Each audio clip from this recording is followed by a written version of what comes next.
અમરેલીથી એક એવી ઘટના સામે આવી છે જે શિક્ષણ જગત પર લાગેલા એક કાળા ડાઘ જેવી છે. જ્યાં શિક્ષણ જેવો પવિત્ર વ્યવસાય પર શરમાઈ જાય તેવી ઘટના સામે આવી છે. અમરેલીના શિક્ષણ મહેન્દ્ર પટેલે જે બીભત્સ કૃત્ય કર્યું છે તે માત્ર અમરેલી જ નહીં પણ સમગ્ર ગુજરાત માટે કલંકરૂપ છે. શું છે આ સમગ્ર મામલો, તેની વિગતે વાત કરીએ આ વિડીયોમાં. નમસ્કાર, આપ જોઈ રહ્યા છો વાઇબ્સ ઓફ ઇન્ડિયા અને મારું નામ છે અફનાન. અમરેલી શિક્ષણ સમિતિ હેઠળની ભારતનગરમાં આવેલી શેઠ મોહમ્મદ હુસેન અલાના પ્રાથમિક સ્કૂલના શિક્ષક મહેન્દ્ર પટેલે ધોરણ 4માં અભ્યાસ કરતી 9 વર્ષની 2 વિદ્યાર્થીઓ ચાલુ ક્લાસે દારૂના નશા સાથે બીભત્સ ગંદી ફિલ્મો બતાવી અને તેમના પર દુષ્કર્મ આચર્યું હતું. આ મામલે પૂર્વ ધારાસભ્ય પ્રતાપ દુધાતે મુખ્યમંત્રી ભૂપેન્દ્ર પટેલને પત્ર લખીને આ ઘટનાની તાત્કાલિક અને નિષ્પક્ષ તપાસની માંગ કરી છે.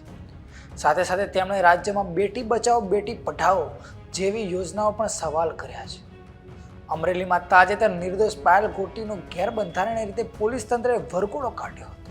પણ આ નરાધમ અને હલકી માનસિકતા ધરાવતા શિક્ષક પર નાની અને કુમળી દીકરીઓ સાથે દુષ્કર્મ કરવાનો આવ્યો તો પોલીસ તંત્ર દ્વારા આ નરાધમનો વરઘોડો ક્યારે કાઢવામાં આવશે તેનું અમરેલીની જનતા જાણવા માંગે છે. હવે ગુજરાતની બહેન દીકરીઓ સાથે હવે નાની બાળકી વિદ્યાર્થીઓ પણ સલામત રહી નથી.